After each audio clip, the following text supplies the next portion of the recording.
Hello everyone, welcome back to my channel. So let's discuss this question based upon alcohol reaction with HI. So firstly, pause this video, mark your correct answer with explanation or reaction mechanism, and then you can just cross check your answer with mine. So here it says, what is formed when glycerol reacts with HI in excess? सबसे पहले हमको ये चीज पता होनी चाहिए what is glycerol. Glycerol होता है 3 कार्बन एटम्स और तीनों कार्बन एटम्स पे अल्कोहल लगे होते हैं. So this is your glycerol structure. ठीक है, अब हाइड्रोजन्स लगा दो H2 H and H2. Done. अब देखो यहाँ पर HI एक्सेस में रिएक्शन दी गई है. सबसे पहले अगेन आपको ये पता होना चाहिए बेसिक्स कि नॉर्मल अल्कोहल कैसे रिएक्ट करता है HI के साथ. ठीक है, तो देखो HI का मतलब क्या है, H plus and I minus. तो यहीं पे आपको प्रोटोनेशन के लिए भी दे दिया और यहीं पे आपको न्यूक्लियोफाइल भी दे दिया, that is your I minus. ठीक है, सबसे पहले क्या होगा, ये जो अल्कोहल है इसके पास लोन पेयर है, ये अपने लोन पेयर डोनेट करके ये H प्लस ले सकता है क्योंकि H प्लस क्या है, इलेक्ट्रोफाइल, और अल्कोहल क्या है, न्यूक्लियोफाइल. तो सबसे पहले हम क्या करेंगे, अल्कोहल को बहुत अच्छा लिविंग ग्रुप बना देंगे, that is OH2 positive charge. अब ऑक्सीजन पे पॉजिटिव चार्ज बहुत अनस्टेबल है क्योंकि इलेक्ट्रोनेगेटिव एटम है, तो यहाँ पर I माइनस आएगा और इस पे अटैक कर देगा और ये बाहर हो जाएगा. ठीक है, और मेरे पास बना क्या, मेरे पास बन गया RI.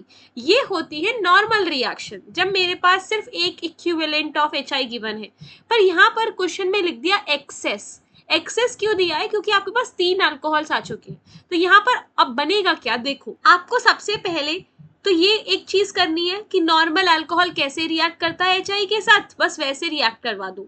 तो यहाँ पर मैं एक चीज कर सकती हूँ, अब मैं यहाँ पे डायरेक्ट बना देती हूँ, मैंने आपको समझा दिया कैसे रिएक्शन होती है. तो मैं यहाँ पर ये लिख सकती हूँ CH2I बनेगा, फिर CHI बनेगा और यहाँ पर भी CH2I बनेगा, और ये सेम मैकेनिज्म है जो हमने अभी किया. ठीक है, इतना तो हो गया हमारा. अब देखो यहाँ पर ये आयोडीन आयोडीन जो साथ साथ में लगे हुए हैं ये बहुत अनस्टेबल है. क्यों, 2 रीजन की वजह से. एक तो यहाँ पर लोन पेयर्स प्रेजेंट है, आयोडीन पे क्या है, लोन पेयर्स है, राइट, 3 लोन पेयर है, और ऊपर से आयोडीन बहुत बड़ा है साइज में.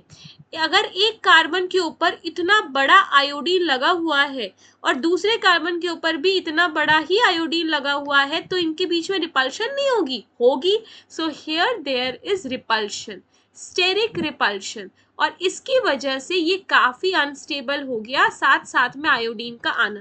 तो ये मेरे पास अनस्टेबल स्ट्रक्चर बन गया. ठीक है, तो अब हम क्या करेंगे, एलिमिनेशन. कैसे, देखो इन दोनों I को भगा दूं.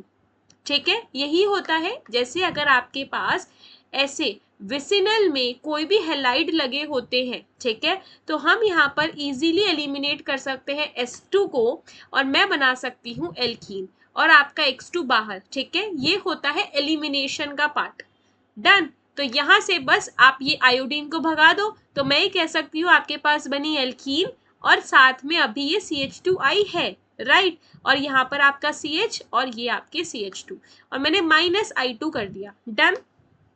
अभी हमारी रिएक्शन हुई नहीं है पूरी, अभी मेरे को क्या था, HI था और एक्सेस में था तो भाई फिर से HI आ सकता है. अब यहाँ पर HI कैसे आएगा, आपको एल्कीन दिख रही है, जैसे मैंने यहाँ पे रिएक्शन दिखाई अल्कोहल की ऐसे ही रिएक्शन एल्कीन की हो सकती है. क्यों, क्योंकि एल्कीन भी क्या है, न्यूक्लियोफाइल, ये भी H प्लस को अपनी इलेक्ट्रॉन डेंसिटी डोनेट कर सकती है. तो इलेक्ट्रॉन डेंसिटी डोनेट करी और आपके पास बनेगा क्या, आपके पास बन जाएगा यहाँ पर कार्बोकटायन, और एक हाइड्रोजन आ गया इस कार्बन पर CH2, तो CH3 बन गया, ये कार्बोकटायन बन गया और ये हो गया CH2I, कार्बोकटायन बन गया. ठीक है, अब आएगा न्यूक्लियोफाइल. न्यूक्लियोफाइल क्या है, I माइनस ही तो है, तो बस I माइनस आएगा और इस पर अटैक कर देगा. बनेगा क्या, CH3 कार्बन हैविंग 1 हाइड्रोजन और आयोडीन आ चुका है और यहाँ पर CH2I. अब एक चीज देखो, जो मैंने यहाँ पर आपको बताया कि भाई रिपल्शन हो रही है, स्टेरिक रिपल्शन है, अनस्टेबल है, तो सेम चीज यहाँ पर भी तो हो सकती है. यहाँ पर भी तो आयोडीन एक साथ लग गए तो यहाँ पर भी रिपल्शन, ये भी क्या बन गया, अनस्टेबल. तो यहाँ से मेरे पास आंसर अब क्या होगा, अब आएगा मेरे पास CH3, ये कार्बन फिर से एलिमिनेशन ही करवाना है, -I2 कर दो, तो यहाँ पर ये एल्कीन एंड CH2. डन. इसके बाद क्या होगा, अब यहाँ पर आपको एल्कीन दिख गई और HI तो हमारा एक्सेस में है ही, HI तो पड़ा ही हुआ है हमारे रिएक्शन मिक्सचर में, तो ये एल्कीन फिर से अपने इलेक्ट्रॉन डेंसिटी डोनेट करेगा, प्रोटॉन लेगा और यहाँ पर कार्बोकैटायन बना देगा बीच में, क्योंकि बीच वाला कार्बोकैटायन बहुत स्टेबल है ड्यू टू हाइपर कॉन्जुगेशन। ठीक है, और यहाँ से मेरे पास ये I माइनस आएगा न्यूक्लियोफाइल और यहाँ पे अटैक कर देगा और आपका आंसर बन क्या जाएगा, आपका आंसर आ जाएगा सिर्फ एक आयोडीन लगेगा बीच में, and this is your correct answer. ठीक है, HI जब एक्सेस में होगा सबसे पहले तीनों अल्कोहल को I बना दो, तीनों अल्कोहल को I बनाने के बाद रिपल्शन हो रही है, अनस्टेबल बन रहा है, अनस्टेबल होने के बाद हमने क्या किया, I2 को भगा दो, एल्कीन बना दो, एल्कीन बनाने के बाद फिर से HI तो प्रेजेंट है रिएक्शन मिक्सचर में, तो वो फिर से प्रोटोनेट हो जाएगा और यहाँ पे कार्बोकैटायन बन जाएगा बीच में, क्योंकि वो ज्यादा स्टेबल है। फिर उसके बाद हमने I दोबारा से अटैक करवाया तो फिर से अनस्टेबल आ रहा है, तो यहाँ पे फिर से अनस्टेबल आने की वजह से मेरे पास दोबारा से एलिमिनेशन होगा, हम I2 को भगा देंगे, एल्कीन बनाएंगे, फिर से एल्कीन H+ को अपनी इलेक्ट्रॉन डेंसिटी देगा और कार्बोकैटायन बनाएगा, उस कार्बोकैटायन पे न्यूक्लियोफाइल अटैक कर देगा and you will get your product. ये आंसर है, तो यहाँ पे कौन सा ऑप्शन सही हुआ, C part is the correct answer. So जिसने सी पार्ट मार्क किया था वेरी गुड, एंड जिसने भी कोई भी गलती करी आप रिएक्शन मैकेनिज्म देखो, पूरा समझो, आपको कोई भी डाउट हो आप नीचे कमेंट बॉक्स में लिख सकते हो, आपको कोई भी स्पेसिफिक टॉपिक पढ़ना हो आप वो भी लिख सकते हो। So that's all for this question, we will meet in the next video with a new question. Thank you for watching, bye bye everyone.